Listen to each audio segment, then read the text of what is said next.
Добар ден, крипто ентузијасти. Денеска имаме специјално неделно видео, нормално после вашите гласови. Значи го сменивме денешното видео со видео за геополитика, иначе требаше да имаме altcoin вести кои што ќе бидат променети, односно префрлени за следната недела.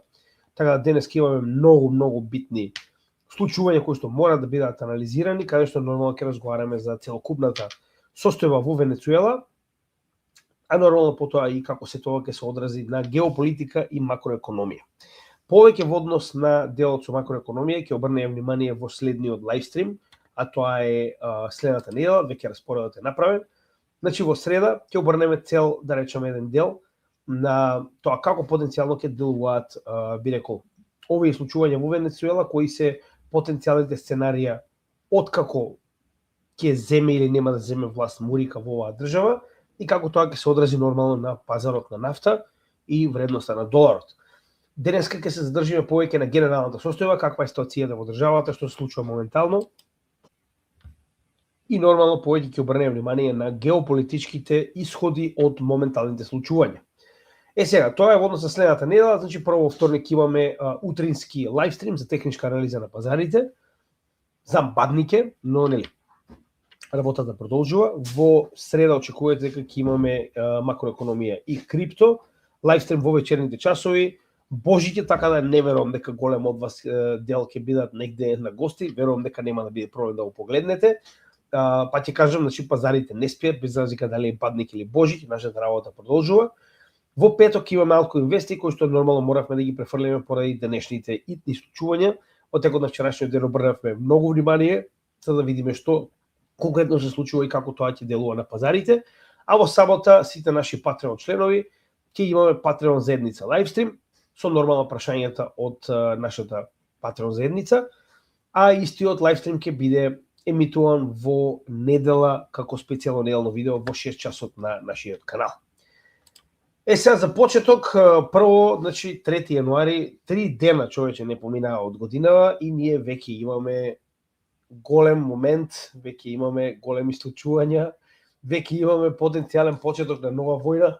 Значи не знам како да ви кажам дека оваа година ќе биде стабилна, кога се случуваат овие работи, стварно не знам како да ви кажам. Значи буквално 3 дена во година и ние веќе сме во потенцијални нови ситуации.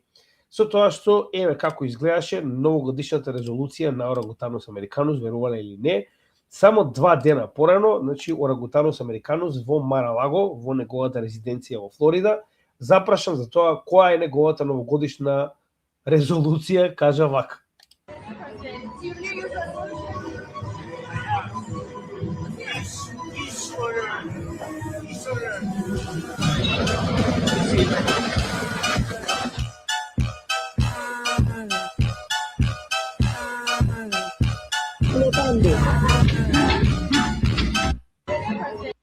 Два дена.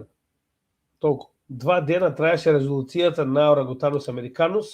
Ова е ко генерално луѓето што ветуваат дека ќе одат од теретана на почетокот на годината, па успеваат да дојдат првите 2 дена и после тоа се враќаат на истата ситуација, како и нашиот Орангутанус американус, тешко се откажуваат од вообичаениот начин на живот, а ова е само чисто како едно подсетување дека прво им ги перат мозочињата преку филмови и серии, а потоа тоа и го реализираат, каде што нормално овие приказни за инвазии, за промена на режим кои што ние зборуваме дека ќе се случи, да подсетам многу дури од нашите членови и гледачи зборуваат дека се тоа е само завера, се тоа е само паника, нема шанси ништо да се случи. Па друштво, киднапирање на претседател на една држава е уствари воен акт, верувале или не. Значи официјално вие сте прогласиле војна на една држава кога сте го киднапирале нивниот претседател. Значи чисто да ви кажам вака како адвокат и познаник на меѓународно право, и денеска тоа и ќе го разговараме, дел од нашето видео. Значи еве како изгледа перењето мозоци во Мурика и како тоа резултира со соодветни акции кои што потоа муриканците си ги сваќаат како па да, тоа е сосема нормално, да. Is the most major threat on the world stage. Definitely Russia. Definitely Russia. Who else? China. Stop yelling at me, but China is a good answer. Venezuela? Anybody? Everybody's cool with Venezuela? No threat? Okay. Which one of these places can claim to have the largest oil deposit on the planet? More than Saudi? More than Iran? Wow. Okay, what about things like gold? More than all the mines in Africa combined? Venezuela is arguably the single greatest resource of oil and minerals on the planet. So, why is this country in the midst of one of the greatest humanitarian crises in modern history? On the news, they'll call it a crisis. But on the world stage, they'll call it a failed state. Other examples of a failed state in recent history are Yemen, Iraq, and Syria. До сега, значи, кој да е мочково зборува за тоа како Венецуела со своите ресурси представува потенцијален проблем за Америка, поголем дури од Русија и Кина, нормално ќе видите во вториот дел видеото зошто, а во исто време ја нарекува така наречена пропадната држава или како да кажам пропадната економија, како сакате. Овде како пример ги зима Ирак, Сирија, Јемен. Да не заборавиме дека ова се војни кои што беа предизвикани од нивниот империалистички газ. Значи да не заборавиме дека сите овие држави беа разурнати од нивните империалистички војски и нормално нивните сојузници и сега нормално лесно е тоа да го наречете пропадната држава. Као демек тоа сама пропаднала. Нема никаква врска тоа дека сите овие држави беа под ембарго, сите овие држави беа под огромна количина на санкции, на сите овие држави им е забрането апсолутно се што може да им биде забрането, како од макроекономски, така од геополитички аспекти и права нормално на меѓународна сцена, али тоа не е битно. Они така сами од себе пропаднале. Америка нема ништо да со тоа. Случајно се случуваат сите овие работи.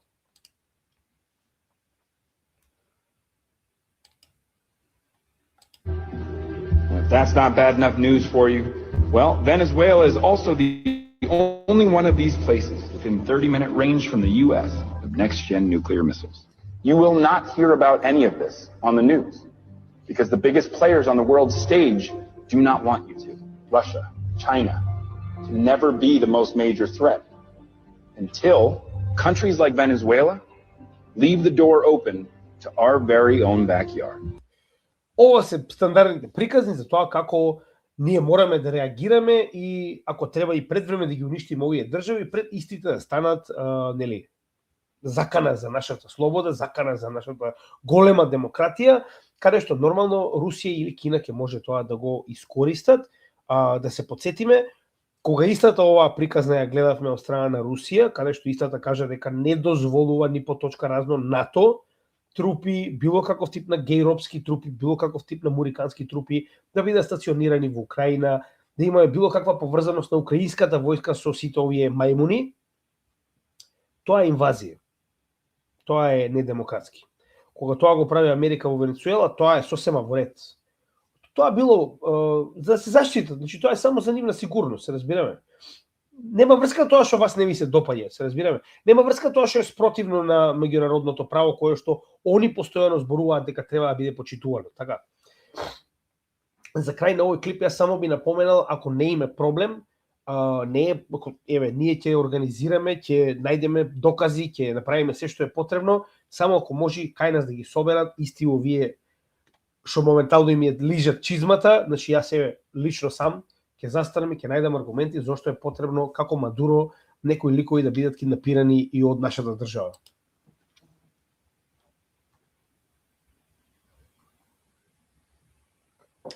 Ако може Мицитакис да го соберете, ќе ви бидеме крајно благодарни, еве ќе ви го простиме Мадуро, не е проблем.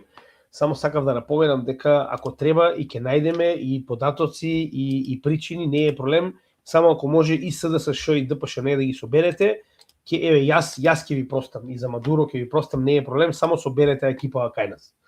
Сега, една работа која што мораме да забележиме од целата оваа ситуација е дека овдека се прават многу преседани. Многу од луѓето моментално гледа на ова како краткорочна појава. Као тука сега во моментов и тоа демек нема да има никакви реперкусии во иднина. Како по геополитичките случувања, како по макроекономските појави. Во оваа ситуација нормално највеќе пазарите на нафта, цената на нафта, вредноста на доларот, се тоа нормално директно е поврзано со состојбата која што ќе наметнат јенките во Венецуела. Така да тоа е една од главните работи кои што ќе изборуваме. Уште еднаш ќе напоменам, ова е постот кој што го напишав веднаш откако Мадуро беше киднапиран.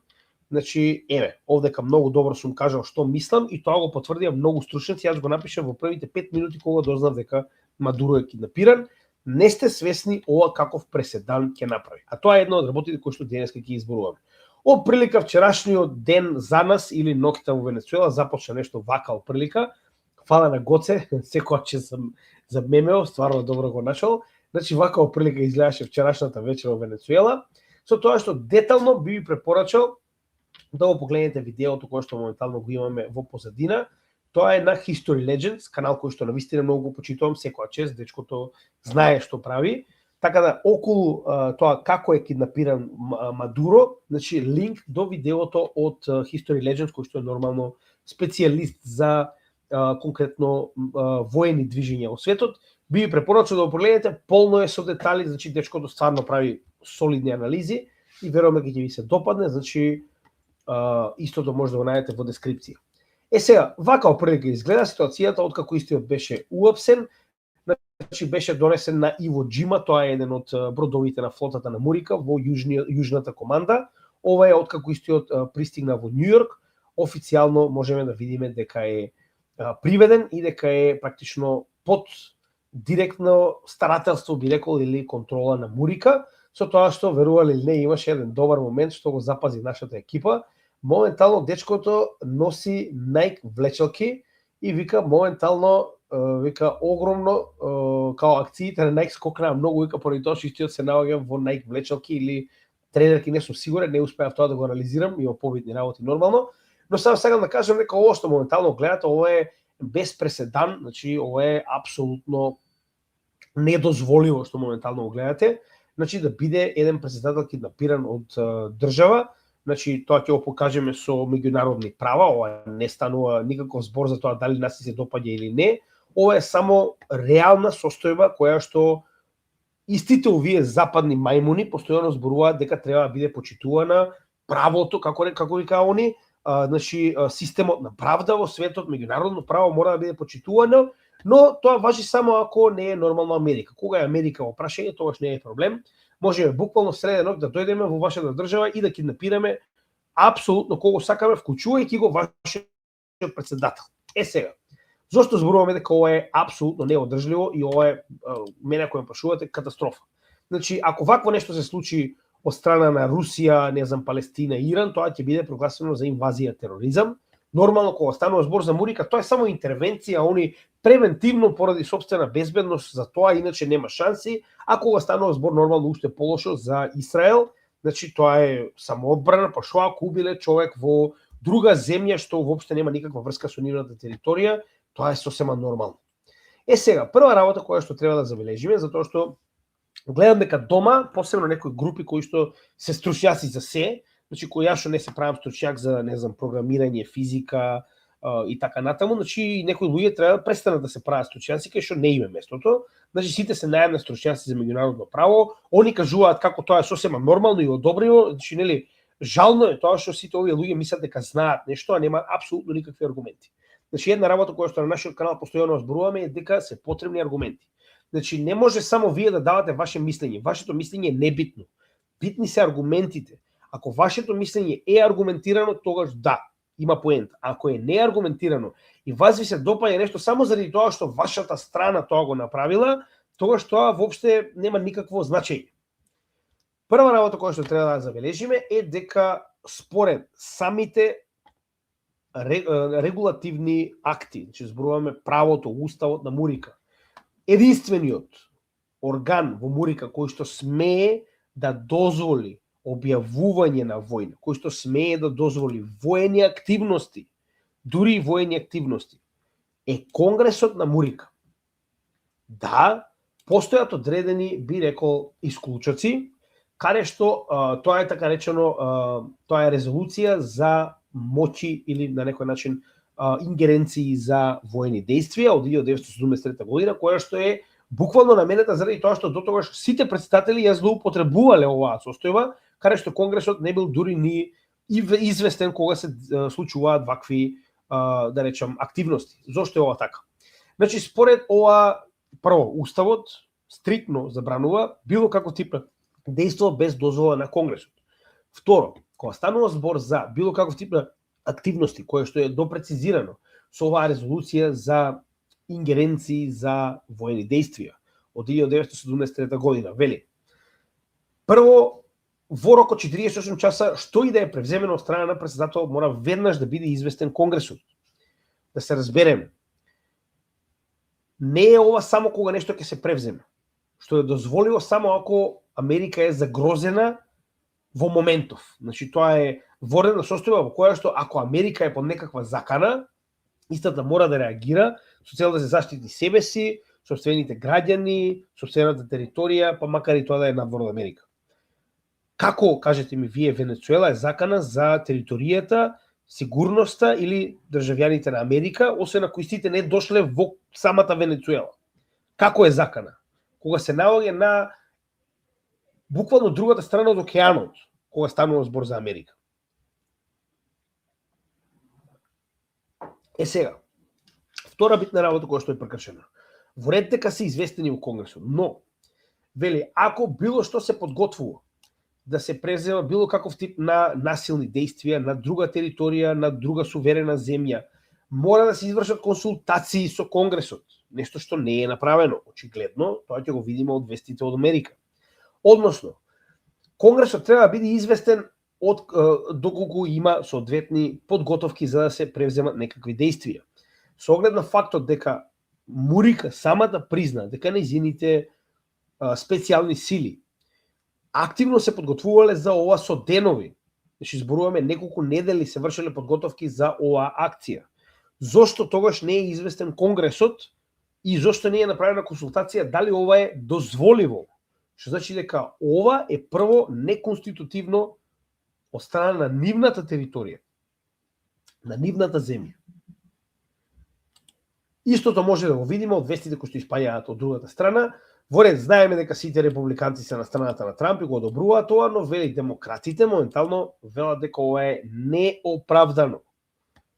Од друга страна, дел од сенаторите, начело со Тим Кейн, денес ќе бараат веднаш да се гласа баш по истата оваа резолуција за ингеренции за воени действија, со цел да се забрани на Трамп понатамошни действија врз Венецуела. Значи, апсолутно никакви понатамошни действија врз Венецуела да не му бидат дозволени. Сенатот и Конгресот го имаат ова право да му забрана на председателот да превземе одредени действија со оглед на фактот дека и Сенатот и Конгресот се избрани од народот на Америка и имаат поголема моќ од председател да одлучува на ова прашање. Што значи дека останува да видиме како ова ќе заврши, но ефективно гледаме дека од неговите органи има пушбек ова да запре овде. Од друга страна, ова што он го направи е крајно криминално. Значи, ова што он го направи е целосно спротивно на меѓународното право. Овие гомнариве западни кои ќе почнат да изборуваат за вредностите на меѓународното право, за почитување на меѓународното право, истите го прават тоа само кога нив им одговара. Кога нив не им одговара, сето тоа се заборава.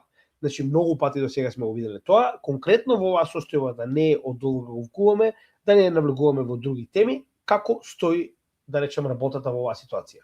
Значи, ова е декларација подпишана од сите членки на Обединетите нации, која што во вториот член вели дека ниту една држава не смее да се заканува или користи воена сила против друга држава.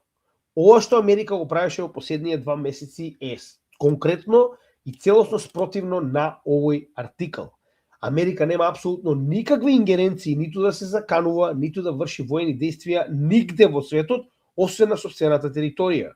Уште еднаш, единствените исклучоци од ова правило се доколку сигурносниот, односно безбедносниот совет на Обединетите нации тоа го дозволи, ни по точка разно немало такво дозволување, ниту пак некој го консултирал безбедносниот совет, ниту некој го известил, туку буквално имаше преку ноќ акција која што ја заврши целата оваа ситуација без никого да праша. И второ, во самоодбрана, со кое дејство Венецуела моментално предизвика било каков тип на опасност за Америка. Тоа што они фабрикуваат некакви си глупости за дрога, чии што нивните агенции како ДЕА утврдуваат дека Венецуела е далеку од битна гранка во транспортот и производството на дрога во Јужна и Централна Америка. Значи, тоа е само приказа која што они се обидуваат да ја продадат на глобалната јавност и нивната јавност за ова да помине. Што значи дека Они прво немаат апсолутно никакво право ова да го превземат. Они уште во моментот кога вршеа било каков тип на блокади или пак било каков тип на закана по безбедноста на Венецуела беа спротивно на овој член 2 од Декларацијата на Обединетите нации. Според член 6 исто така на Обединетите нации вели вака: сите државни службеници кои што представуваат администрацијата на една држава имаат имунитет од криминално гонење од било која држава освен сопствената. Што значи во оваа ситуација Мадуро има целосен имунитет и никој друг не смее да му суди, освен ако за тоа нема соодветно донесени одлуки, како што е одлуката на Меѓународниот суд за човекови права, Меѓународниот суд за воени злосторства, како што има за Нетањаху, кој што никој не го апси. Значи, никој не смее да апси државни службеници, државни функционери на една земја поради негови лични убедувања дека он извршил некаков криминал. Затоа има постапка, ниту една постапка ниту не е почната, ниту е отворена, што значи дека автоматски со овој член 6 од Обединетите нации Мадуро е целосно заштитен од ваков тип на глупост која што ја направија јенките. Ја не гледам никој од истите тие пички од Западот што постојано цитираат вакви поглавја и не знам артикли од Обединетите нации, да испадне и да каже: чекајте луѓе, што правите вие? Ово е сосема спротивно на досегашните меѓународни норми кои што сите као наводно ги почитуваме, така? Што ова е, деца, крајот на меѓународните норми. Ова е завршетокот. И третиот член од Обединетите нации кој што јасно и гласно зборува дека не смеете да се мешате во внатрешните работи на една земја, внатрешната политика, внатрешните случувања во една земја се неизина приватна работа. Кога една земја представува суверена земја со свое право, своји права, своји правила, вие немате никакво право вие да зборувате што е правилно, а што е погрешно. Вие немате никакво право да зборувате дека истата таа држава треба нешто да промени, треба нешто да прилагоди. Почнувајќи од нашата држава, каде што овие циганиве на југ и ова мечкариве на исток бараат некакви си промени на историја, на символи, на не знам шо. Значи, уште еднаш да повториме, сите оние кои што не се разбираат очигледно во меѓународно право. Определувањето на една држава, нејзината лична историја, нејзините лични символи, сето тоа представува нејзина лична работа. Никој, апсолутно никој нема никакво право вас да ви каже како вие ќе се викате, кое ќе биде вашето име, кое ќе биде вашата химна, знаме и така натаму. Само ние тоа го дозволуваме во овој маскембал, така наречен меѓународно право, заради тоа што лижеме газови да влеземе во некакви си организации на Западот и ние постојано лижеме газови и никако да влеземе таму каде што чекаме, исто и во оваа ситуација. Значи, ниту орангутанус американус, ниту неговата Джукела Рубио немаат апсолутно никакво право да кажуваат дали некој бил демократски избран или не. Таа држава си има собствени луѓе, си има собствени органи, или тоа ќе го реши правно, или тоа ќе го реши преку собствена револуција и така натаму. Нема апсолутно никакво право Мурика да одлучува дали тоа било легитимно или не во Венецуела. Како што никој во светот нема право да каже дали Трамп бил избран или не бил избран во 2020 година. Се разбираме? Тоа самата држава го прави за себе си. Се разбираме? Што значи дека тие муавети од типот дали бил он избран или не, тоа не е наша работа да коментираме и не е наша работа да одлучуваме. Тоа е работа на венецуелскиот народ. И ова, драги мои, моментално што гледате е буквално крај на интернационалното право. После овие преседани кои што се направени во последниве неколку години, па ќе кажам, почнувајќи од Косово, луѓето се уште не разбираат колку голем преседан е Косово. И уште не разбираат колку тоа ќе им се врати по глава и тоа сега моментално им се случува и не знаат како да се водат со сето тоа. Овие работи што ги гледаме водат кон една нова ера на нема никакво владење на право. Значи, владење на право може да го читаме само во историските читанки, дека некогаш такво нешто може би постоело. Кратко, од сега па натаму владее силата на појакиот. Значи, се знае, посилниот кажува што и како ќе биде. И откако беше киднапиран, ќе повторам уште еднаш, киднапиран председател на држава, комплетно спротивно на меѓународно право. Пак ќе кажам, не е битно дали вас ви се допаѓа тоа или не е битно дали вие сте на едната или на другата страна, двете страни подпишале конвенција, декларација за меѓународни права, која што треба двете страни да почитуваат. Во оваа ситуација, сите права на Венецуела се скратени и нормално укинати, поради тоа што така и текнало на Мурика, а сите овие чизмолижачи и што го примаат у Грклан, сите тие што се на страната на Мурика, сега зборуваат како тоа е врв на демократија. Значи, само да ме подсетам, тоа ќе ви се врати и вас, немој да се секирате. Сите овие што моментално навиваат за Америка, еден ден вие ќе бидете Венецуела, еден ден вие ќе бидете Мадуро, и да не се секирате. Само оставете тоа што го прави Америка да проложи.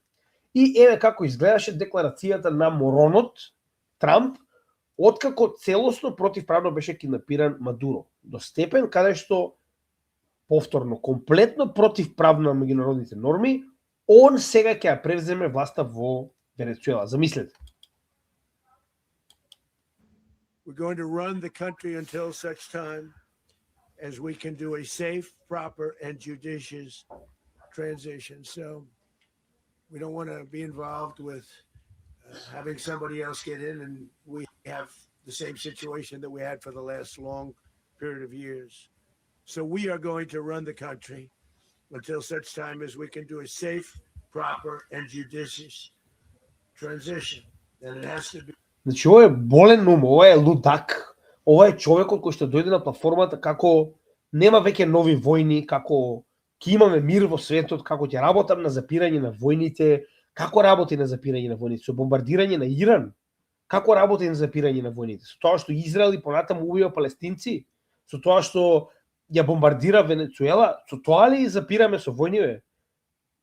Значи, ја па ќе кажам, значи Америка е едно дувло на умоболни, како испрани мозоци, како сакате кажете. Значи, он беше лично тој што им ветуваше дека нема шанси, тоа е тоа, со мене завршуваат сите војни.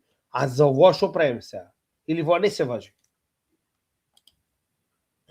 Be judicious, because that's what we're all about. Да, бе, да. We want peace, liberty, and justice for the great people of Venezuela. Знаете како, у наше, би рекол, вака постари генерации што сум слушал, има една многу добра дефиниција, вика да се бориш за мир, вика е како да ебеш, вика за невиност.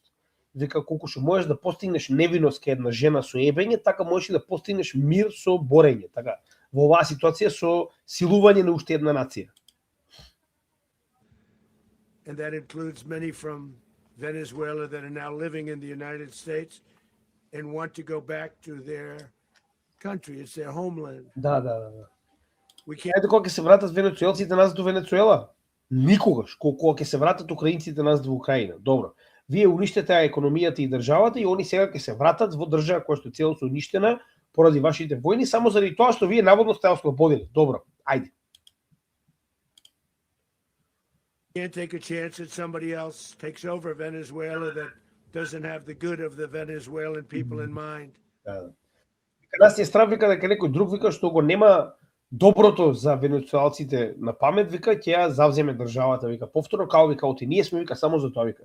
Ние мислиме само за доброто на венецуелскиот народ. Значи, овој човек е комплетно ретардиран, ја не знам како да ви објаснам. Знаете што е најголемиот проблем? Тоа што он е ретардиран, ние веќе долго го знаеме. Проблемот е што поголемиот дел од светот мижи, очекувајќи дека тоа нема да им се случи нив. Дека еден ден они нема да бидат Венецуела или Сирија или Иран или било која од овие земји која што мајмунов ја малтретира.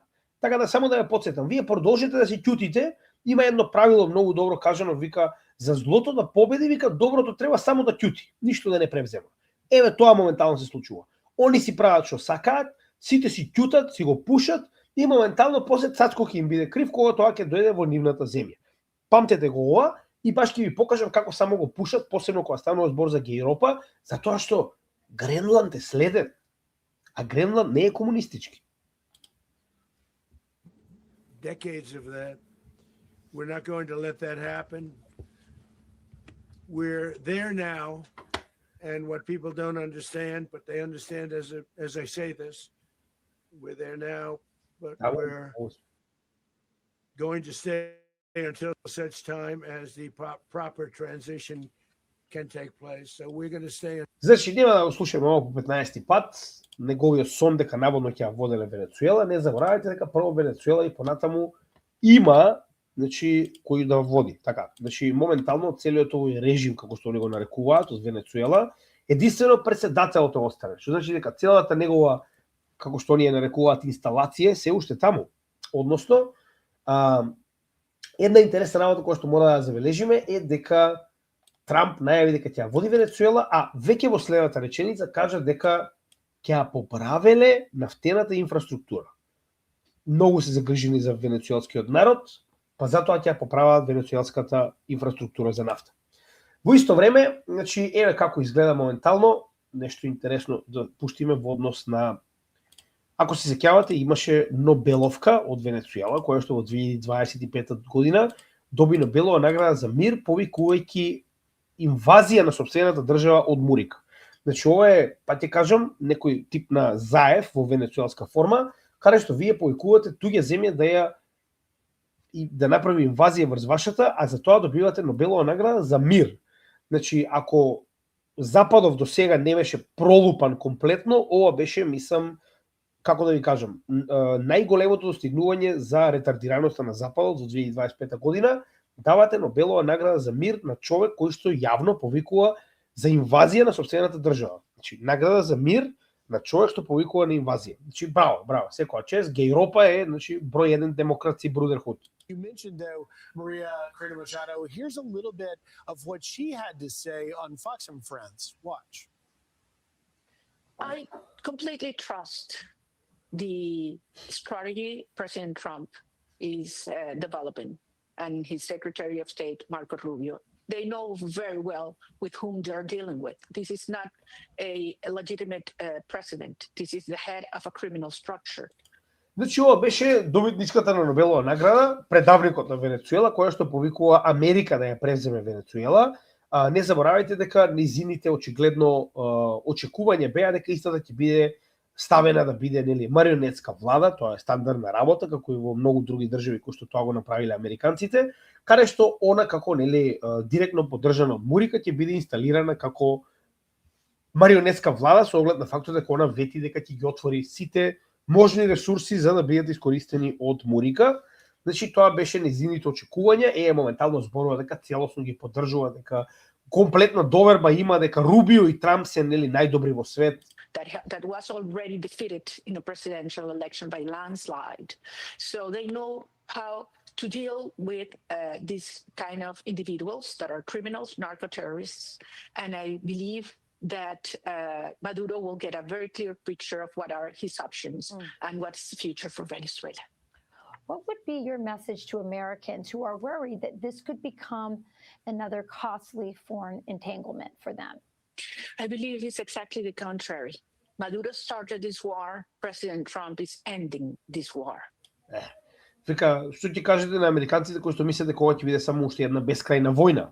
Тоа што вети Трамп дека нема да го прави во неговиот мандат.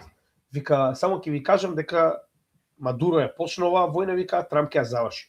Со што ја почна Мадуро оваа војна? Кои се тие докази дека Мадуро извршил било каков тип на криминално или воено действие против Америка? Со тоа што Америка му ја блокираше државата како во вода, така и во воздух? Тоа ли е агресијава што направи Венецуела? Значи, кажете ми која е таа агресија? Со тоа што американската флота почна да киднапира венецуелски танкери? Кој е актов со кој што он предизвика војна против Америка? Transition to democracy in Venezuela will Transition to make democracy. the Americas, including the United States, safer, more secure, and more prosperous. Because Venezuela, our country, has been turned into that safe haven for all those enemies, forces that want to undermine the institutions of the United States and also kill people in Venezuela and in your country. So сите вика непријатели, вика сите непријатели на Америка моментално со Венецуела, како вика Хамас, Хезбола, Иранската револуционерна гарда, Вагнер сигурно е од Русија таму. Значи сите непријатели на Америка се во Венецуела, значи се ќе најдеме. Они произведуваат дрога, они имаат еден куп од Хамас, Хезбола таму, они продаваат нафта на Кина, они имаат многу нафта, значи сите причини ќе ги најдеме, не е проблем. Која да запали, таа ќе одиме, така не е проблем. Значи што ќе запали кај Муриканскиов овца народ, не е проблем, со тоа ќе одиме. Така е, во оваа ситуација, она ја прашува, вика, што ќе им кажете на американци ќе имали бескрајна војна, она им вика, да, вика, сите непријатели на Америка се наоѓаат, вика, во Венецуела, и истата оваа, значи, еве како завршува на крај, значи, ваквите измеќари, значи, ова е многу добра лекција за сите оние кои што измеќарски си ја продаваат сопствената држава, еве како завршуваат, значи, ова е кажано во истиот тој прес брифинг, сега да не го барам, ево може да го најдете како статија. Трамп заедно со Рубио вели дека моментално Мачадо нема никаква поддршка во Венецуела и дека ни по точка разно ниту ја консултирале за ова што го прават, ниту пак ќе биде вратена. Значи замислете го ова, вели. Председателот Трамп заедно со неговиот питбул Рубио вели дека Мачадо нема никаква, чекај се, замисли, чекај, полека, стои. Како она доби Нобелова награда за мир во норвежаниве, европејциве, сите запалени, а сега Трамп вика она нема никаква поддршка во Венецуела. Не разбирам сега. Ако нема поддршка од народот во Венецуела, а она е опозицијата против Мадуро, како она добила Нобелова, значи врз основа на што и давате Нобелова награда за мир? Не можам да разберам. Еве некој нека ми објасни вака неписмен, не бањат, небричен. Еве ја не се разбирам како сега наеднаш лидеров на опозиција, значи тоа што постојано се прецизираше дека она е таа која што опозицијата ќе ја донесе демократијата, ќе ја води во Америка, сега наеднаш и она не е доволно добра, вика нема доволно поддршка, вика за тоа ќе треба, вика, ние да водиме држава. Значи мурика, демокраси, кога сте ваков обичен кондом, ќе ви искористат и ќе ви фрлат во измет таму каде што припаѓате, значи наводно ќе ја водеше она државата, сега кажуваат, ама не е она, нема вика доволно поддршка она за да води државата. Значи како ни пласира, вика, главниот лидер на опозицијата во Венецуела, сега наеднаш според администрацијата во Америка нема доволно поддршка во Венецуела, така да нема да ја враќаме, ќе си седи во Америка. И во меѓувреме, еве, нели како изгледа, ја верувам дека сега воа ќе ви го пласираат, сите ќе го гледате нормално сегде. Нормално дека постојат луѓе кои што ќе се радуваат, нормално дека постојат луѓе кои што биле против овој режим, кои што навистина настрадале, тоа не го порекнуваме воопште, како што кажав. Јас за разлика од останатите познавам луѓе од Венецуела со кои што сум работел на бродови, со кои што сум доста близок, со кои што сум разговарал многу пати на оваа тема и многу добро знам каква е состојбата таму и многу добро знам кој е нивото на сиромаштво. Знаете како сиромаштијата која што постои во Венецуела не е производ само на Венецуела. Ни од блиску. Како што многу пати сме кажале. Не може ви една држава да ставите комплетно под санкции, под ембарго, целосно да изолирате, да не и даете пристап до апсолутно ништо надвор на незините граници, а оваа држава матично функционира највеќе поради своите природни ресурси и да тврдите како истата пропаднала само од себе. Значи, тоа може да помине само, па ќе кажам ја, како е некој селанче од Венеција, кој што навистина во Венецуела не може да му објасните, нели? Како тоа навистина функционира, не ги обвинувам овие луѓе, они живеат тежок живот, нема тука муавет, и затоа верувам дека они мислат дека нешто позитивно ќе се случи. Ние сме овдека да ме потсетиме што реално ќе се случи доколку Америка одлучи да влезе во оваа држава. Се разбереме, Америка, освен тоа што го киднапирала председателот на оваа држава, апсолутно нема никаква власт, ингеренции, ниту пак може да има сега за сега власт и ингеренции во оваа држава додека присилно не ги земе. Во меѓувреме, еве како изгледа во Мајами. Значи, па ќе кажам ја, ова се, тоа знаете како е? Тоа како дома да падне власта на Мицитакис или на претходниве ретарди, клоунови, и сега ние да славиме овдека во Малта, а вие дома сте направиле се за да ја бутнете оваа власт, така? Значи, нормално дека јас од тука мање битно дали се радувам или не, али за тоа е многу лесно да се радувате у Мајами, така? And I hope you have your coffee when I tell you this, but these are great news. America has loved us so much, so much. Thank you, America. Gracias, Señor. Мурика, демокраси, не сакаме Америка, но. Gracias, Señor. Gracias al presidente de Estados Unidos. Yo solo estoy esperando hace años cómo he sufrido, cómo no han hecho daño, cómo han matado a mis hermanos. Ay, esto ha sido horrible, mira. Во Мајами.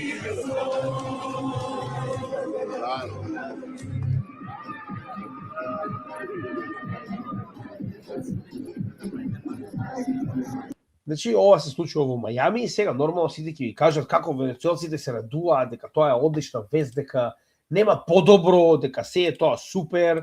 Една работа која што нема да ви ја кажат, а која што ние сме ја виделе многу пати до сега во живо, е дека не, дечки, вие не сте слободни. Вие сте само, како вика дека под друг менеджмент. Значи, оние кои што мислат дека сега се слободни и дека не знам сега ќе цвета демократија, да ве потсетам, сега ќе ве потсетам малку крваво и пред да го пуштиме ова, би сакал да ве замолам да ги трнете вашите деца, доколку има помали членови на вашето семејство да ги трнете настрана. Сега следува едно крваво потсетување на тоа ваквите епизоди во блиско минато, значи нема да одиме премногу назад, ќе одиме назад некои 20 на години, да видиме како изгледале овие демократски ослободувања од претходни лидери кои што биле прогласени за како сакате, значи диктатори, не знам, убийци на сопствениот народ, како сакате. Значи како завршиле тие нации и како денес живеат, затоа што многу е лесно да кажете како овие држави, овие народи сега се слободни, но пак ќе ве потсетам, значи ние за жал за разлика од американците имаме малку подолга меморија од златна рибка и ќе ви покажеме како изгледа падови на два режими и како денес живеат овие земји. Чисто на кратко да ги потсетиме овие луѓе што мислат дека сега демократија доаѓа во Венецуела, а од друга страна многу малку од луѓето ќе ви покажат дека во Венецуела ова што гледате во позадина е постер на Хуго Чавез. Тоа е претходникот на Мадуро, кој што и го назначи да биде председател, до ден денес се уште е председател, и не заборавајте дека во Венецуела постои друга струја на луѓе кои што се уште ја водат оваа боливарска револуција, како што ние нарекуваат, и дека нема да дозволат да има инвазија во сопствената земја. Queremos vivir en nuestra patria, con nuestro presidente, con los hombres y las mujeres que amamos este país. Déjanos en paz. Queremos paz. Tú no quieres llevar a la guerra, nosotros queremos paz. Pero ya estamos en la calle, dispuestos a dar nuestra vida si es necesario para defender a la patria a nuestro presidente Nicolás Maduro. ¡Que viva Maduro! ¡Que viva!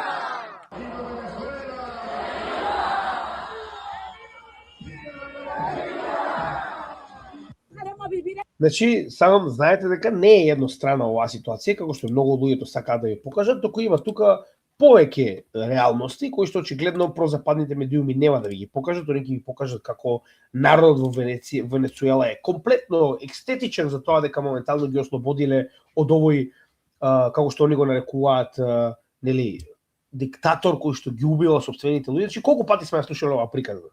Сирија, Либија, Ирак и така натаму. Да ве потсетам на две такви конкретни земји и такви конкретни примери. Значи Кадафи во времето кога истиот владеел со Либија, од либици, ова не ми е од енциклопедија, ова не ми е од Google, значи ова е од либици кои што моментално живеат овде во Малта, кои што сами зборуваат дека нивниот стандард бил 3-4 $4,000 плата за најобични работници во Либија, зборувам во 2006 година, пред 20 години. Тоа е научна фантастика во Европа дури и денес. Во исто време, сето тоа што моментално ќе го прочитате е апсолутна вистина. Дека брачните парови добивале стан бесплатен од државата, дека секој жител полнолетен на Либија добивал дивиденда од продадената нафта на годишно ниво, дека образованието било бесплатно, здравството било бесплатно, до степен каде што и образованието и здравството, ако треба бидат направени надвор од Либија, државните трошоци, тоест државата ги покрива овие трошоци. Сето тоа е вистина. Знаете како живеат во Либија денес од како го убие нивниот диктатор? Да ме потсетам, може да ќе го погледнете овдека е кратко клипче за тоа како заврши диктаторот, пошто многу се радуваа, да ме потсетам и тогаш покажуваа некакви си снимки, исто како сега наводно во Венецуела, дека се слави во Либија, дека луѓето одат по улици и слават демократија. Еве како изгледаше тоа прилика.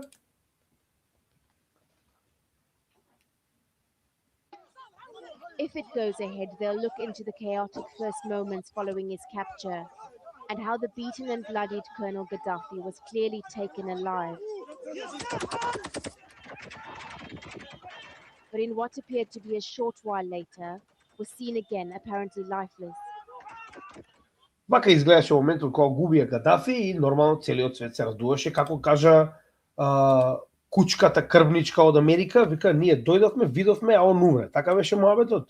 We came, we saw, he died. И нормално тоа беше прогласено за меѓународно победа, демократија, brotherhood. Еве моментално Либија од 2006 година, тоа се веќе скоро 20 години.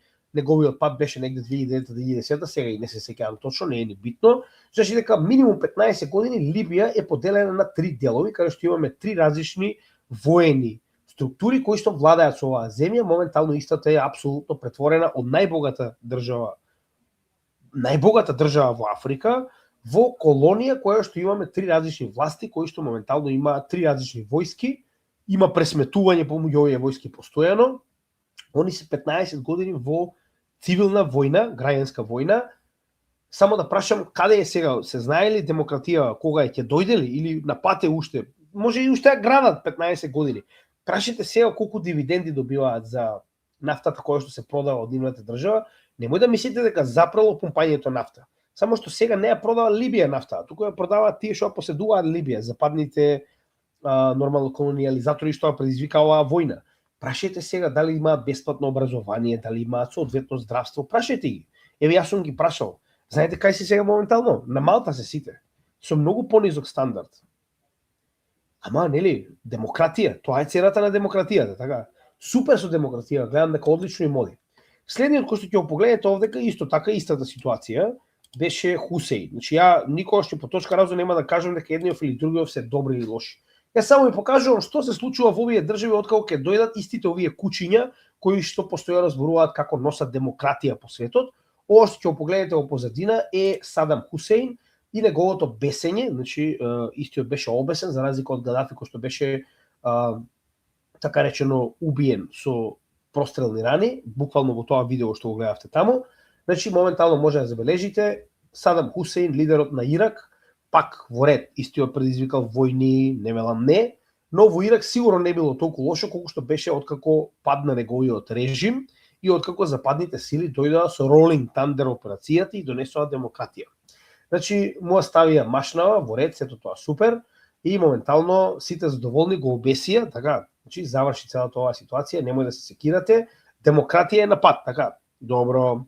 Во ред завршија со демократија, ова беше првиот чин на демократија. Сите славеа и таму, имаше по улица, ракоплескање, го убиле, браво, супер, одлично. Само да ме потсетам, во ваквата акција за да дојдат до ваква демократија и да му остават оваа јамка на Садам, значи беа убиени 500.000 жители на Ирак, цивили, не зборувам за војска.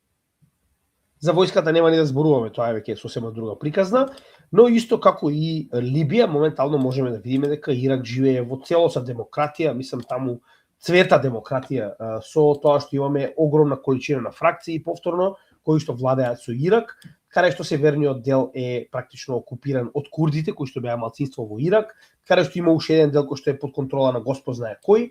Значи Ирак моментално нема апсолутно никаков мир, тоа е сенка од држава. Да не забораваме дека моментално нафтата од Ирак се пумпа директно за Америка без никакви покритија. Значи тоа сме го покажале претходно, веќе со децении назад, откако заврши оваа војна, никој не ги праша апсолутно за ништо, значи базите на Америка се уште таму, немаат право на збор, ниту па може да побараат, значи Ирак не знам колку пати до сега проба и побара интернационално Америка да ја повлече собствената војска, Америка вика, чекај да видам, ќе размислам, можеби ако не ваа среда, другиот петок, и така моментално таму е уште војската американска и никој не ги праша за апсолутно ништо, али као што можеме да видиме исто и вамо демократијата цвета. Само да ги потсетам, овие во Венецуела што мислат дека доаѓа демократија, Господ нека им помош ако мислат дека овие гомнари се дојдени да им донесат демократија. За разлика од тоа, еве го тоа што го зборав. Значи еве демократија, така демократски би било, нели, наводно дадава што вие ја поддржувате, на која што и доделивте, нели, награда за мир, која што наводно е као опозиција во Венецуела, да биде вратена и, нели, да ја биде дадена шанса на нови избори да ја добие власта. Они не сакаат дури ни да ја вратат, а не па, значи погледнете, и председателов, тој се извинувам, и орангутанус американус, и неговиот питбул, значи јавно кажуваат дека Мачадо нема, вика, потребна поддршка, вика, и, нели, респект за да може да биде председател на оваа држава. Супер, вика, за тоа, вика, ние ќе ја водиме државата, значи, вика, ние ќе ја направиме, вика, да биде повторно great again. Ете, така да не се секирате, тоа име примарната очигледно цел. Е сега една работа која што мораме да разграничиме. Тоа дека они као наводно ќе владеат со Венецуела, тоа е се уште знак прашалник. Зошто го зборувам ова? Значи официјално, како што веќе кажавме, единствената работа која што ја знаеме со сигурност е дека Мадуро е моментално уапсен, така речено, се извинувам, киднапиран од страна на Мурика. Овдека е попредседателката на Венецуела, која што за разлика од тоа што го зборуваат говедава, значи Рубио во негова изјава кажа дека наводно разговарал со попредседателката на Венецуела и истата била спремна да направи се што е потребно за Америка да као дојде на власт. Значи тоа е научна фантастика. Значи на американците не треба да им се верува, дури кога тоа што го кажуваат на вистина изгледа како вистина. Значи тоа се обични џукели и затоа еве сега ние ќе пуштиме што точно кажала попредседателката на Венецуела. Ова е како што може да видите на Мурика денес, значи ова не е на венецуелска телевизија, не е на руска, не е на кинеска, че ова е на нивна телевизија пред само 16 часа. Еве јавно одржувањето на Безбедносниот совет на Венецуела после случувањата и киднапирањето на Мадуро, да видиме што точно кажала попредседателката, да не слушаме што ќе ни кажат нас мочковци од Мурика. En horas de la madrugada del día de hoy, exactamente a la 1:58 de la madrugada, el gobierno de los Estados Unidos lanzó una agresión militar sin precedentes contra la República Bolivariana de Venezuela. Constituye una terrible mancha en el desarrollo de las relaciones bilaterales. En esa operación militar fue capturado el presidente Nicolás Maduro y la primera dama, primera combatiente Cilia Flores. A nuestra Venezuela, a nuestro pueblo, aquí hay un gobierno con claridad. Hemos convocado este Consejo de Defensa de la Nación, donde participan los poderes públicos del Estado venezolano. Exigimos la inmediata liberación del presidente Nicolás Maduro y de su esposa Cilia Flores. Único presidente de Venezuela, el presidente Nicolás Maduro. O por herencia, tenemos el deber sagrado de resguardar como es nuestra independencia nacional, como es nuestra soberanía, nuestra integridad territorial que ha sido salvajemente atacado en la madrugada del día de hoy. Todo dentro de la Constitución. Lo aprendimos del comandante Chávez frente a las vicisitudes, frente a los golpes de Estado, frente a los sabotajes petroleros. Nosotros estamos listos para defender a Venezuela.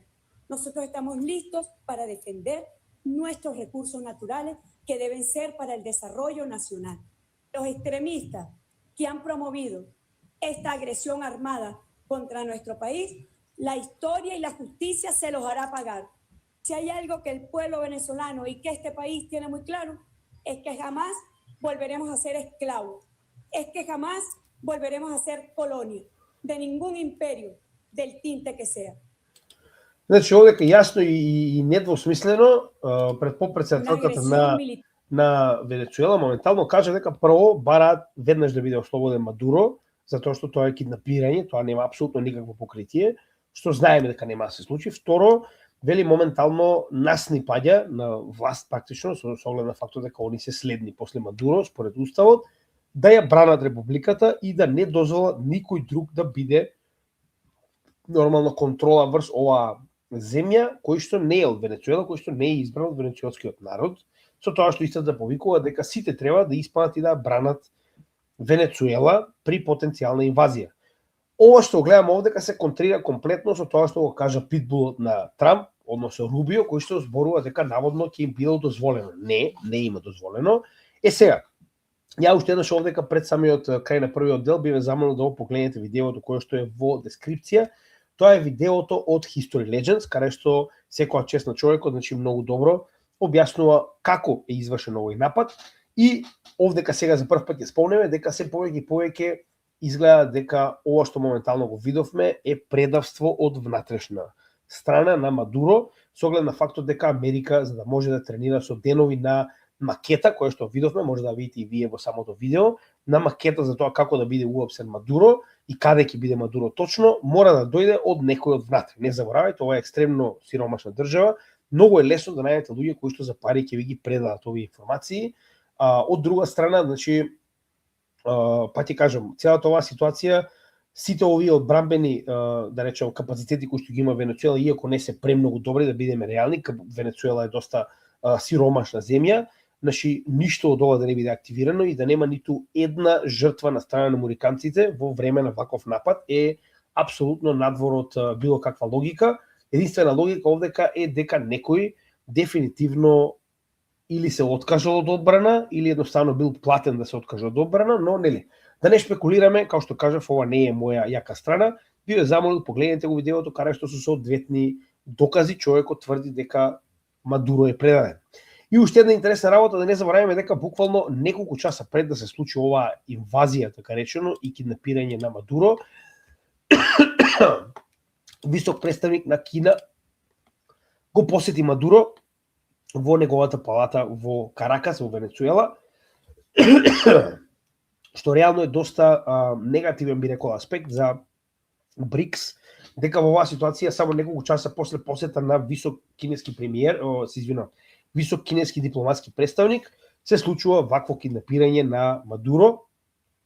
Како тоа се случува не можеме да знаеме, времето ќе покаже како се тоа ќе заврши. Да, јасно ми е, многу од луѓето сега ќе зборуваат, па каде е БРИКС, во ред, ја ве разбирам, и јас се го прашувам истото прашање, само знаете како од друга страна. Има една анализа која што јас ја спомнав што од самиот почеток, која што верувам дека е токму тоа. Значи, ако се остави Венецуела да падне, тоа ќе биде преседан кој што ќе биде искористен понатаму во корист на големите играчи. Како што оставија Косово да падне, за сега да го користат овој преседан за нивни лични користи, зборувам за Русија и Кина, ако моментално дозволат да пропадне венецуелскиот режим, тоа ќе биде искористено дефинитивно во нивна корист. Од друга страна, овдека јас лично се сомневам дека посетата на Путин на крајот на претходната година, каде што се сретна со Трамп во Аљаска, верувам дека беше можеби и на некој начин меѓусебен джентлменски договор за немешање во взаемните политички сфери, со тоа што можеме да видиме јасно дека Мурика се помалку и помалку да поддржува Украина, а верувам дека тоа можеби било договорено од другата страна, Кина и Русија потенцијално да не ги поддржуваат своите, би рекол, сојузници во Јужна Америка. Дали е тоа така, останува да видиме, но мене така ми изгледа работа, не гледам како поинаку тоа би било објаснето. Една потенцијална ситуација што може да се случи моментално во Америка, што очекуваме да се случи, е дека Америка моментално е киднапиран од Венецуела, донесен во Мурика преку Агенцијава за туризам, нивна војска, и истиот да биде прогласен за нелегален и да биде депортиран назад во Венецуела од страна на АИС. Мислам, ова е едно потенцијалните решенија, останува да видиме. И со тоа практично го завршуваме првиот дел, и сега во вториот дел ќе разговараме нормално за реалните причини, зошто е ова направено. Ќе разговараме за конкретно кои се, би рекол, последиците од ова, затоа што многу од западниот свет се уште не разбира какви се последици ќе има од ова, и овдека ќе зборуваме највеќе и за преседаните кои што ќе излезат од конкретно оваа состојба, затоа што, па ти кажам ја, многу од Западов се уште не сваќа какви само преседани не се направија со ваквиот напад и како се тоа моментално ќе се одрази тешко по нивните идни, би рекол, алијанси, партнери и така натаму, вклучувајќи и внатре во самата нивна алијанса на НАТО и ГЕИ. Сега, целата идеја на Мурика дека наводно нешто не и припаѓа во однос на Централна и Јужна Америка потекнува од оваа така наречена доктрина на Монро. Тоа е нормално нивни бивши председател од 1823 година, така наречен Джеймс Монро, кој што одлучил дека со оваа така наречена доктрина нема веќе да дозволува никој од гејропејските така речено држави да може да има било каков контакт, без разлика дали станува збор за пријателски или непријателски во однос на поставување, монархи, така натаму, монарси се извинувам така натаму, на овие бивши колонии на Гејропа, така. Со тоа што вели после ова од 1823 година, јасно и гласно на гејропејските нации, кои што се бившите колониализатори во светот, Мурика, која што е новиот колониализатор во светот, им кажува дека веќе нема да толерира било каков тип на колонизација и така наречени марионетски режими. Нормално, ова е во аспект на вие не смеете да доаѓате, ова е само наше. Ние сме единствените кои што можеме да колонизираме, менуваме режими, кои што можеме да земеме се што ни припаѓа, како што кажа Трамп, од така речено Централна и Јужна Америка. Тоа веќе го видовме, прво со Панама, сега го гледаме со Венецуела, ако другите држави мислат дека таму ќе застане, тогаш се лажат. Нека му мисли Колумбија која што е следна. Сега, дека има, па ти кажам, значи, веќе станува, како да ви кажам, клише. Проблемот е што генерално глобалната овца, би рекол, нација, зборувам за целиот свет, има меморија на златна рибка, ретко кој навистина се обидува ова да го покаже, се обидува ова да го стави во фокус, затоа што многу од луѓето брзо забораваат. Они забораваат дека во последните 20 години Америка има променето 30 режима на различни држави во светот. И сите тие држави не чинат. Само Америка е добра. Па така и во оваа ситуација морам уште еднаш да го поздравам секоја чест на Daily Show, не дека нешто посебно ми се допаѓа типот, е демократ, се извинувам, демонкрат, но за ова комплетно се согласувам, значи пак ќе напоменам кога луѓето имаат аргументирани ставови, тогаш како велат и боговите ќутат пред фактите, па така и овде. Знање дека буквално личат како да се близнаци и по начинот на облекување и по нели мечови и такви работи. Вика, ама тоа не се вика дека нели као претекстот за дека ќе почне војна е као различен, очигледно не е така. Сега да видиме дали не е. Значи, претекстот за војна беше во Ирак дека имаат оружје за масовно уништување, кое што наводно ќе го искористиле како врз соседните граѓани, така и врз соседните држави, Израел и така натаму.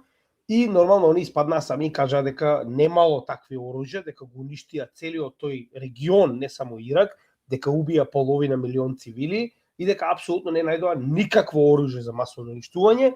Уште полошо дека наводно тоа нема да се повтори, дека они не се такви, дека тоа нема шанси уште еднаш, за да дојдеме во ситуација во која што се повторува исто, само што сега не е официјално оружје, туку наводно дрогата која што ја произведувала Венецуела е уствари оружје за масовно уништување, до степен каде што испада дека не е произведена во Венецуела, како што и ние кажавме, како што и видовте артикулот од New York Times кој што беше објавен на самото шоу, значи станува збор за фабрикуван начин на да се најде било каква причина за да се земе тоа што нив ги интересира, а тоа ќе биде во следното видео, ќе ви покажеме што е.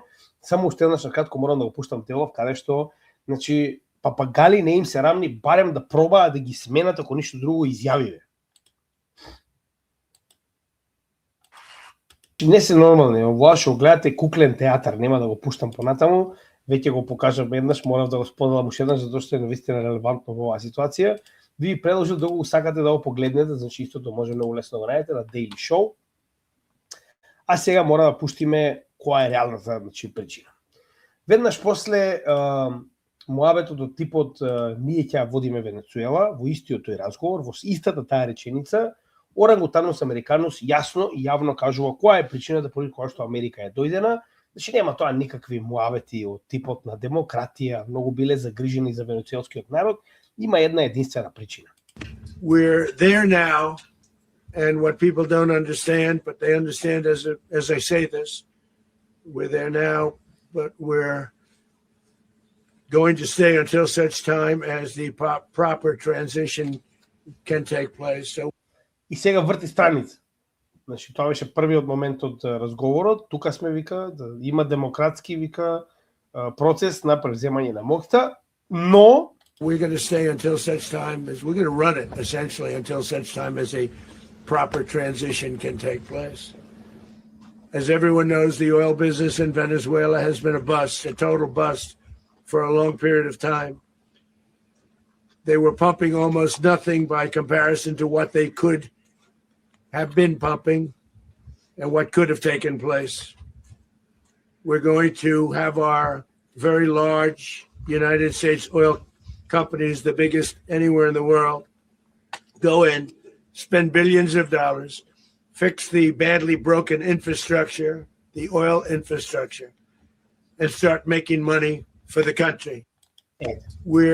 Значи, нивната, вика, нафтена инфраструктура која што досега, вика, многу слабо работеше. Да не е случајно поврзано тоа со ембарго на извоз. Случајно, мислам, да не е поврзано со санкциите, каде што и да и сакаат да извезат нафта, не може да ја продадат, не може како да добијат пари од овие држави, да не е случајно со тоа поврзано. Не, они биле очигледно неспособни.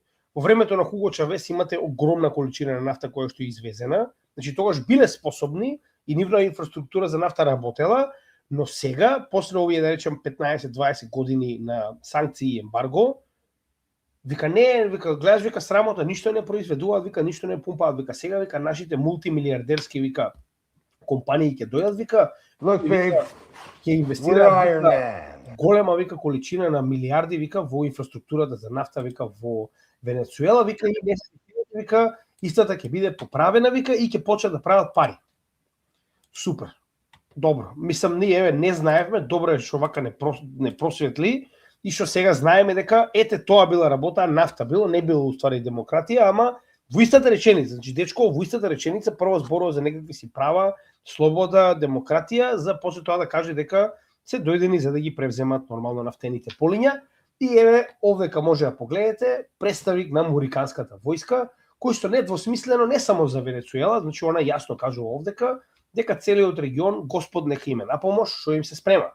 Of course, the countries, Cuba, Venezuela, Nicaragua, with Russia relationships. Why this region matters with all of its rich resources and rare earth elements.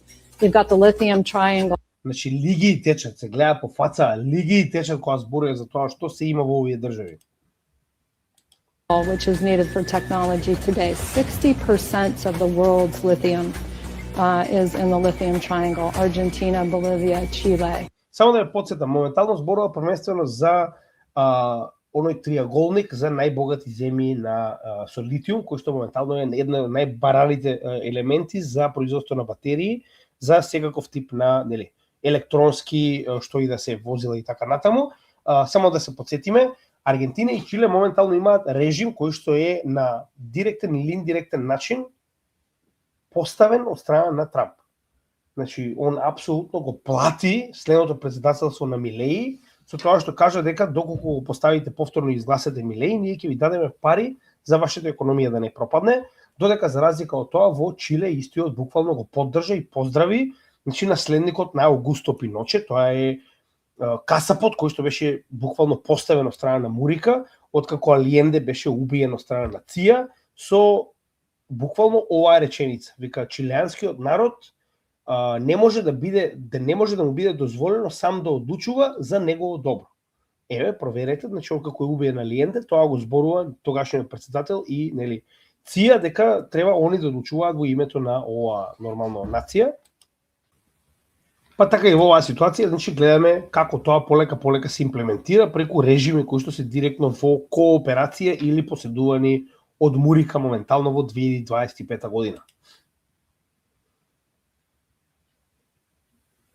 We just have the largest oil reserves, light sweet crude, discovered off of Guyana over a year ago. You have Venezuela's resources as well with oil, copper, gold. We have the Amazon, lungs of the world. We have the 31% of the world's fresh water in this region too. I mean, it's just off the charts. We have.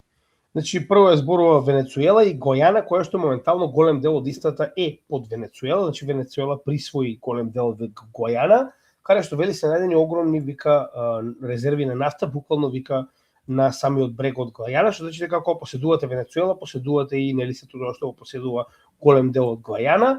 И нормално одека зборува за Бразил, каде што Трамп, ако се сеќавате, постави огромна количина на тарифи, каде што е целосно против режимот на Лула да Силва и каде што он сам бара да биде вратен назад, значи претходниот председател Болсонеро, затоа што бил негов сојуз. Значи веќе нема ни потреба да се наоѓаат причини, значи едноставно кажувате затоа што ја така сакам, ако не еве ќе ви ставиме нели и санкции на највисоките представници на правните органи во Бразил и тарифи само за да го направите тоа што ние го бараме, оти така ја така реков. И истото со Венецуела моментално го гледаме, значи еве ви кажа генералов, што прават, јас ви кажувам геополитички што моментално во 2025 година направија, каде што јасно се гледа кои се нивните очигледно амбиции во овој континент. A lot to do. This region matters. It has a lot to do with national security, and we need to step up our game. За национална сигурност, па така кажи. Ја мислев дека за ресурси сте таму. Чиме за национална сигурност, тогаш нема проблем. Очигледно, значи што сега, кога веќе е за национална сигурност, ворете, нели? нема проблем, пошто стратешки партнери ни се, ќе прифатиме, еве ако треба и ние ќе пратиме нели миротворци да обезбедат мирна транзиција на овие ресурси од нормално овие идни колонии на Мурика, во рацете на Мурика, со тоа што еве да видите како прилика тоа изгледа, и Централна и Јужна Америка се многу богати со ресурси, кои што очигледно според Монровата така наречена тактика припаѓаат на Мурика, нема што тука се разговара, значи на сите ни е јасно така. Сега овдека би сакал само оприлика кратко да ви покажам како ќе изгледа моментално транзицијата во Венецуела. Ова е илустрирана верзија на транзицијата на Венецуела кон демократија. Оприлика вака ќе изгледа. Значи ова е брз процес, како што може да забележите, како оприлика би изгледа транзицијата во демократија. Мислам дека е најбитниот момент. Тоа е оприлика се што треба да знаете за овој дел, каде што уште еднаш ќе потсетиме дека Венецуела моментално поседува најголема количина на докажани резерви за нафта во светот, каде што може да забележите дека 303 милиарди во 2025 година барели нафта моментално поседува Венецуела, а веднаш овдека нормално на второ место е Саудиска Арабија, Иран и така натаму, како што може да видиме. И според самиот чат можеме да видиме дека поголемиот дел или се директно под контрола и инвазија на Мурика, како што е Ирак и Либија, или пак се нивни сојузници кои што се принудени, нема тука дали сака или не, како Саудиска Арабија, Обединетите Арапски Емирати, Катар, Кувајт, кои што имаат најголема концентрација на војска на нивните територии. Да не забораваме овдека се нормално и они кои што наскоро се надеваат дека ќе бидат под инвазија, тоа е Иран, што значи дека нема тука дали сакате. Мурика е очигледно целосно насочена кон контрола на нафтата во светот.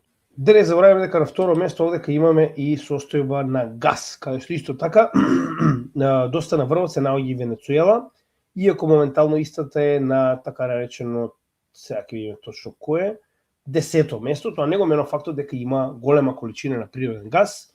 Сето ова се ресурси кои што Мурика се надева дека ќе ги завземе, затоа што не заборавајте, многу е далеку да ја спакувате нафтата од Ирак и да ја донесете во нормално Мурика, за разлика од тоа многу е поедноставно кога се наоѓа по воздушна линија ома под вас, така речено, оваа држава, и нормално ако е под ваша контрола, лесно ќе оди тој трансфер, не се гидете. Еве го тоа што го зборува Орангутанус американус, наводно немале они капацитет за производство, па затоа и гледаме дека произведувале по 3,5 милиони, значи како што може да забележите овдека барели нафта во текот на 1971 година, затоа што они очигледно немале капацитет и сега наједнаш нормално тука е Америка да покаже како изгледа капацитетот од нивна страна, како тоа ќе го подобрат и нормално сега овдека можеме да забележиме дека после ембаргото и санкциите кои што се нормално во време на Трамп, да се потсетиме, Трамп претходно беше председател од 2016 до 2020 година. Гледаме каде буквално е намалено ова производство и гледаме каде прекинува ова производство. Значи нормално Орангутанус американус во неговиот прв мандат е уствари виновникот што Венецуела не може веќе да извезува нафта и мора тоа да го прави нормално само кон своите лични сојузници како што е Кина во оваа ситуација. Така да уште еднаш да напоменеме, значи таквите фабрикувани глупости на Орангутанус американус дека наводно Венецуела нема производство, се само заради тоа што Америка тоа производство и го забранила со директно ембарго, со блокада и со нормално финансиско ембарго каде што не се дозволува на оваа држава да има пристап така речено до во оваа ситуација до нормално светската економија. Следната работа која што мораме да напоменеме е ОПЕК, ако се сеќавате, Венецуела уште на 1 декември, тоа го објавивме ние, дека истата е предупреди нормално оваа коалиција, картел, како сакате, ОПЕК плюс, на производители и извозници на нафта, дека Мурика се спрема да го превземе нивниот извор. Значи, еве го тоа што е предупредено, тоа што Чавес го зборуваше пред многу години, моментално се реализира. Со тоа што моментално гледаме дека ОПЕК плюс нема да направи никакви, да речам,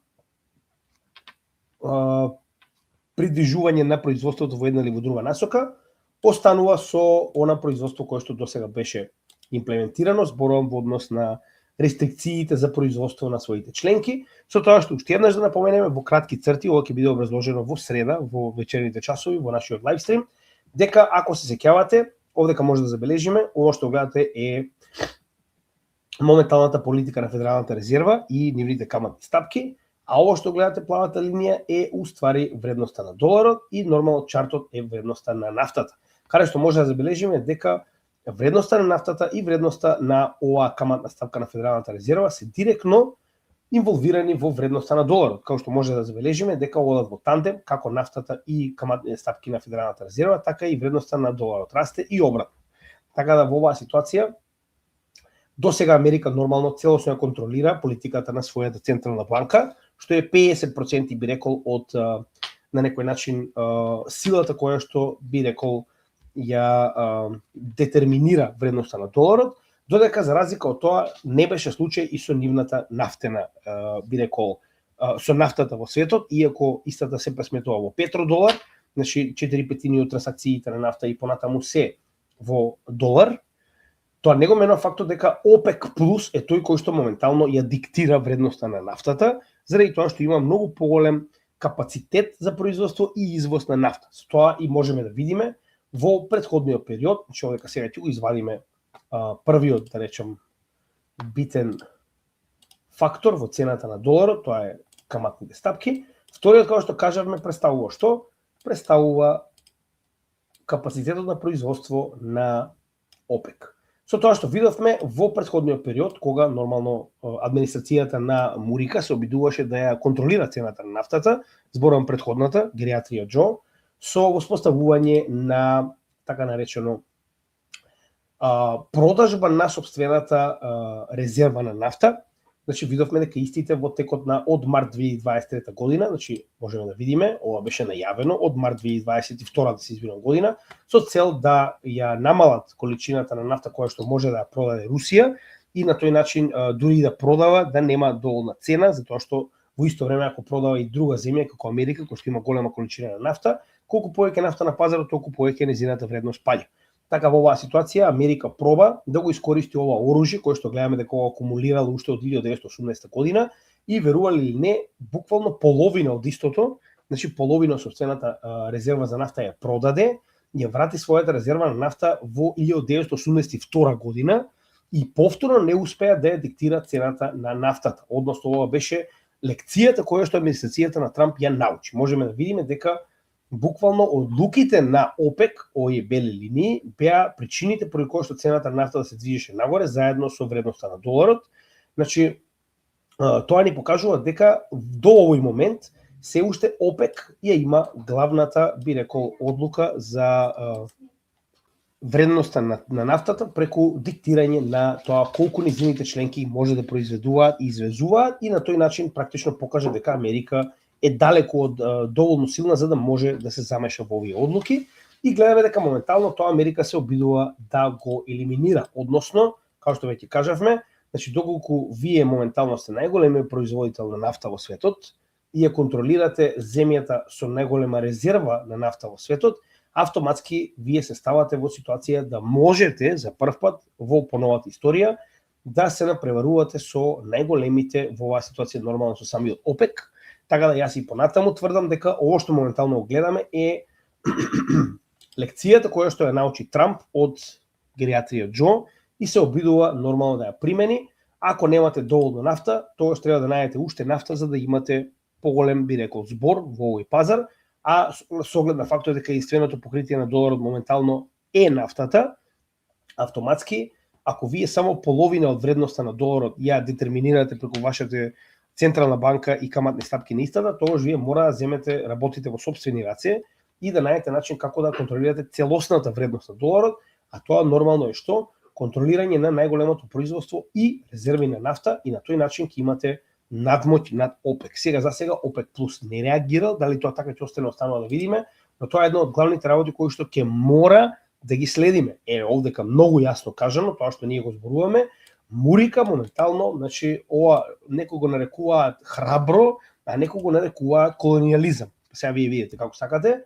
Значи ова што моментално гледаме се апсолутно колонијално однесување на една голема сила, каде што затоа што така и текнало и затоа што така сакала моментално одлучила да буквално стави под контрола друга држава и буквално да ги земе нејзините природни ресурси и да го, значи тоа да го каже јавно. Значи тоа е уште поголем, би рекол, сарказам или како да кажам, значи блам.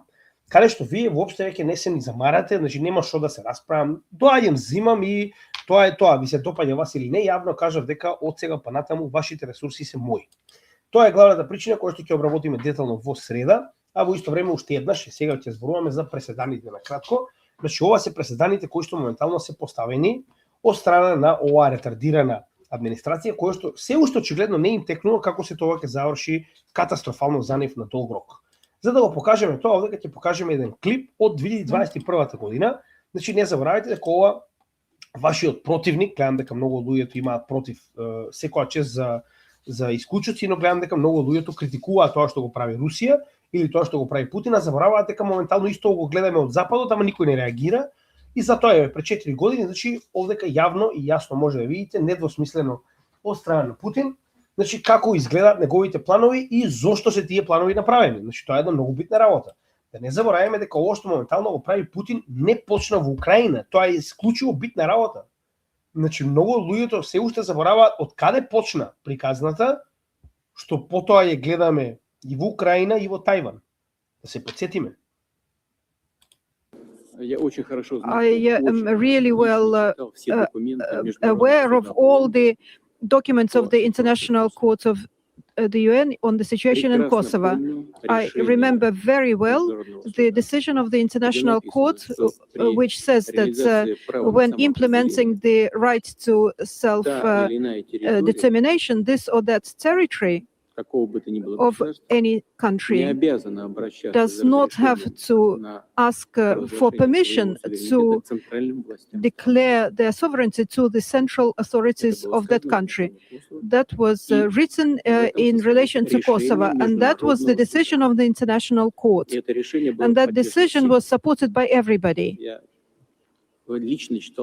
I personally read all the comments from the legal and administrative and political bodies of the United States and the European countries. Everybody supported that.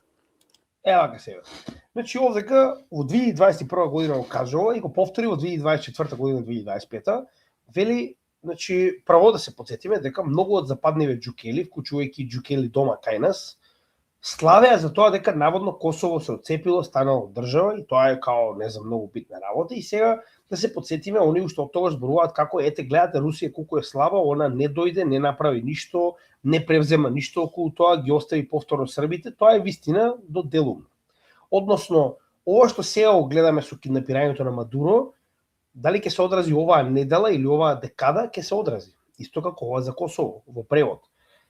Он вели вака: во моментот кога вие дозволивте отцепување на Косово од страна на Србија, без да добие дозвола од српските авторитети тоа да се случи, со референдум кој што е само спроведен во Косово, а тоа било одобрено со одлука на Меѓународниот суд за човекови права и тоа било одобрено од сите ентитети како Обединети нации, како Мурика, Гејропа и така натаму, вие сте поставиле преседан со соодветен правен декрет, дека од сега па натаму тоа се правилата по кои што функционира меѓународното право. Што значи дека доколку Косово има право да се ослободи само до себе си со референдум само на шиптарите, откако сте ги избркале сите срби надвор од оваа територија, тогаш истото важи и за сите останати територии кои што моментално се наоѓаат во ваква ситуација, вклучувајќи ги нормално во оваа ситуација и четирите би рекол покрајни во Украина кои што моментално го направија токму истото. Односно, кога во 2022 година во септември 4 украински така наречени сепаратистички региони кои што беа ослободени од украинската војска одлучија да се приклучат кон Русија со референдум, немате вие право да се буните. Значи, ако тоа важи за Косово, нормално дека важи и за овие 4 региони кои што на ист начин како што тоа беше направено во Косово, откако беше избркана југословенската војска, откако беа целосно избркани српскиот народ од поголемиот дел од Косово, останатите шиптари гласаа за независност. Погодете што, овдека со повлекување на украинската војска, тие украинци кои што биле украинци се повлекле, верувам исто така, преостанатиот народ во овие источни краишта кои што сите знаеме дека во голем дел е руски, со оглед на фактот дека и мојата сопруга е точно од овој дел и истата е половина русинка, како и многу голем дел од овие, да речем, луѓе кои што живеат овде, автоматски гласале за припојување кон Русија. Вие немате веќе право, значи вие сте си дозволиле преседан кој што сега моментално можеме да видиме дека другата страна го искористила против вас. Сите оние кои што навиваат дека ете гледате Русија остави Србија и не ги помогна во 2000 година во војната во Косово. Еве ви го сега ви се врати, така. Чекајте, ова е допрва. Допрва, знаете што колку вакви региони ќе се ослободуваат. Допрва ќе видите. Еве уште еден да се потсетиме. Моментално истата ситуација е во тек. Значи ова е во времето на Бајден, ако се сеќавате во гериатрија Џо, каде што јавно беше кажано од страна на тамошната администрација дека Кина се повеќе и повеќе се спрема, а тоа сите го гледаме, на сите не е јасно, за да го превземе Тајван, кој што со One China Policy представува дел од Кина. Без разлика на се, дали е тоа така или не, воопште не е битно, фактот останува дека само прашање на време е кога Кина ќе го направи истото во Тајван и вие немате право, никакво право немате. Ниту да реагирате, ниту да кажете нешто, знаете зошто? Затоа што истото ќе се случи и овде. Кога кинеска војска ќе стапне на тајванско тло, тоа не е прашање на дали, туку кога, пред 6 дена имавме целосна блокада на островот по не знам кој пат, едноставно не верувам дека некој ќе гласа против соединување со Кина. И тогаш исто како во претходната ситуација, некој ќе прогласи дека ете, Тајван гласал моментално за да се припои кон Кина и тука завршила приказната и вие немате право ништо да коментирате, затоа што овие западни џукели го направиле овој преседан на меѓународно право. Сега да ве прашам, ако тоа е случајот со Косово и со украинските покрајини и Тајван наскоро, кажете ми што ова што моментално го направи Трамп би го спречило Путин моментално да симне неколку единици спецназ со оглед на фактот дека целосно го контролира небото над Украина, на средината на Киев и да ги уапси кокаински и останативе Буданов и така натаму. Значи, верувам дека се доволно способни тоа да го направат, затоа што гледам дека сега се фураат на муаветот као ама нема врска, не се они способни, као вие се многу способни, вие 4 години као демек не знаат што прават, така. Па до сите стручњаци на меѓународно право, да им кажам што прават, го почитуваат меѓународното право. Поради не знам која причина, ја не можам да разберам, и Русија и Кина се уште се обидуваат да почитуваат некакви меѓународни норми, дека наводно нели треба да има некои правила на војна, но па ќе прашам ја сега, кажете ми, еве и овде кој да е Гидеон Рахман, очигледно некој евреин, го дели моје мислење, јас само го пуштив дека нешто само ја, ова го коментира во моментот кога се случуваше киднапирањето. Значи, кажете ми што ја спречува Русија да го собере Зеленски? Ама не е само Русија. Значи, ја па да подсетам. Во Тајван, тамошниот председател, сега, додека трае оваа блокада на Тајван, изразува некакви си неартикулирани изјави дека ќе го бранел Тајван од Кина. Господ нека му е напомош. Да се подсетиме. Во исто време, пред само неколку денови, Америка донесе до сега најголем буџет за воена помош на Тајван. Во исто време кога они наводно не дозволуваат никој да им се меша во нивното предворје, значи донесоа до сега историски најголем буџет од неколку милиарди долари за воена помош на Тајван. Ама никој не смее да се меша во Венецуела, ама никој не смее да дозволи Тајван да биде дел од Кина. Добро. И сега па да ве прашам ја, зошто Кина не би го киднапирала председателов на Тајван, ама Тајван е многу поблиску до Кина за разлика од Венецуела до Америка. Мислам чисто вака да ви кажам како географски поим. А кокаински, што правиме со кокаински сега? Кажете ми зошто не би го киднапирала Русија кокаински? Ајде, тоа е една работа, а што правиме со оваа работа? После примерот на киднапирање на председателот на Венецуела, што е комплетно надвор од сите меѓународни норми, што правиме со Гренланд? Ајде да се подсетиме, Гренланд е дел на Данска, така? Значи, дел од Данска. Значи, не можете да го извадите, тоа е дел од Данска. Во исто време, повторно 23 декември, Трамп со истиот муавет, вика, назначуваме специјален енвој од страна на Мурика, кој што ќе работи на тоа да се припои Гренланд кон нормално Мурика, со тоа што се подсетиме уште еднаш на истата изјава. Вика, нас не е потребен Гренланд, вика, за заштита, вика, и национална безбедност. Мислам, нели, чисто истите муабети од Венецуела, така. И во исто време се подсетиме дека моментално се повеќе и повеќе геј Европа е загрижена за тоа што ќе се случува со Гренланд откако тоа се случи со Венецуела.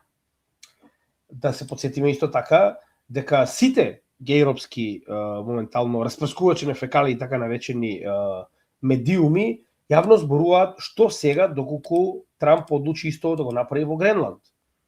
Што правиме тогаш? Со оглед на фактот да не заборавиме дека Гренланд според Финска, значи истиот спаѓа во колективната безбедност на НАТО, чии исто членки се и Финска и Мурика, каде што овој артикл 5 треба буквално да ја заштити територијата на Гренланд како неделлива територија на Финска, или тоа важи за Србија само, кај што може да издвоите дел како Косово, ама за Финска не важи, затоа што на Америка не ја одговара, така ли сега? Мислам, се обидам да разберам, чисто да го прашам Мицитак из дома, ќе праќаме ли трупи да го бранат Гренланд? Мене многу ме интересира, зашто ние сме многу битна членка на НАТО, ние бевме спремни да праќаме одма во Украина трупи. Што правиме сега, вика, гејропскиве лидери покажуваат солидарност со Данска, откако Трамп повторно кажа дека ќе им го земе Гренланд, и тоа на 23 декември. Истите овие гомнари сега се радуваат дека Мадуро бил киднапиран, а пред само една недела на Данска и кажуваа дека не се секирајте, ние сме тука со вас, значи ние заедно со вас, што ќе го браните ли Гренланд од Америка? Мислам, чисто да прашам за пријател да знам, нели, што очекуваме во следниот период.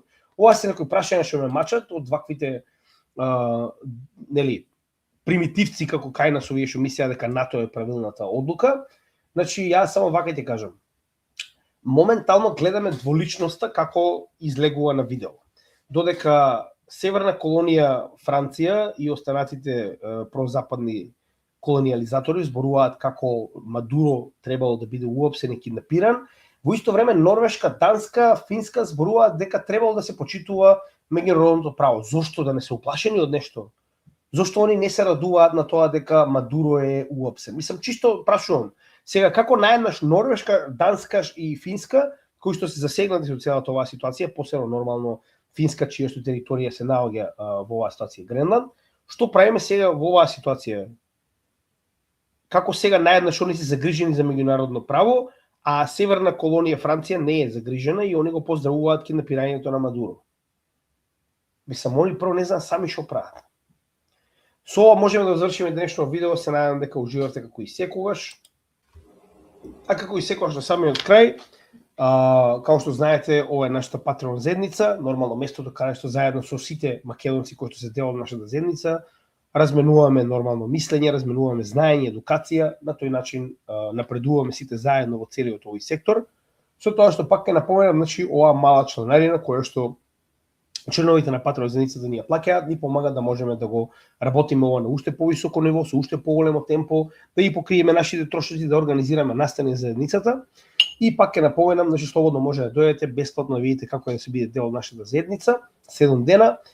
Линк до истата може да најдете во дескрипција на секој од нашите видеа, а во спротивно сите оние кои што се дел од нашата заедница имаат пристап до сите наши нормално чатови, каде што огромна количина на информации е споделена како од мене и моите двајца админи, така и од остатокот од нашата заедница. Имате директни пораки до мене кои што ги одговараме еднаш дневно. Дополнително имаме лайвстрим, кој што рековме ќе биде организиран во текот на следната недела во сабота за нашата Patreon заедница, кој што потоа нормално е споделен со целата заедница повторно. Како и сите овие офлайн видеа кои што се снимени надвор од нашите регуларни лайвстримови, се нормално прво споделени на нашата Patreon апликација, а потоа и споделени на сите наши социјални и мрежи на канали на нормално нашиот материјал. И за крај сите оние кои што потенцијално сакаат да уплатат на годишно ниво, тоа може да го направат со уплата на една од овие адреси или пак пратете ни која криптовалута ви одговара на cryptogammedia@gmail.com. Ние ќе ви испратиме нормално соодветна адреса на која што ќе може да напратите уплатата, која што може да погледнете овдека на врвот, што пак ќе кажам е поддршка за нашата работа, а вие ќе имате пристап до нашата Patreon заедница со 30% попуст на годишно ниво и на тој начин нема да потреба да се грижите на месечно ниво со уплати, банки, сметки и така натаму. Така да ви благодарам, се најдам уживавте и се гледаме во следната недела со нов материјал. Поздрав од Криптогемиджија и од топлата Малта. Listen up, class is in session tonight. Cryptogemizia, here to guide you right. Not about the hype or the FOMO rush. It's about the research, no need to crush. Do your own research first. Read the white paper, understand the verse. Blockchain technology, decentralized and true. Not just speculation, knowledge carries you through. Cryptogemizia, teaching you the way. But never all in one day. DCA is strategy. Patience is the key. Cryptogemizia, setting knowledge free. Check the market cap, not just the price tag. Utility matters more than social media brag. Cold wallet storage keeps your assets secure. Never share your seed phrase, that's the cure. Bear market lessons teach you how to hold. Bull market temptations make you sell too bold. Position sizing, risk management and tight. Cryptogemizia keeps you trading right. From Bitcoin's genesis to altcoin seeds. Proof of work to proof of stake with ease. Layer 1 foundations, layer 2 scales high. Smart contracts executing, reaching for the sky. Cryptogemizia, your educational guide through the volatility. Stay right by your side, not financial advice.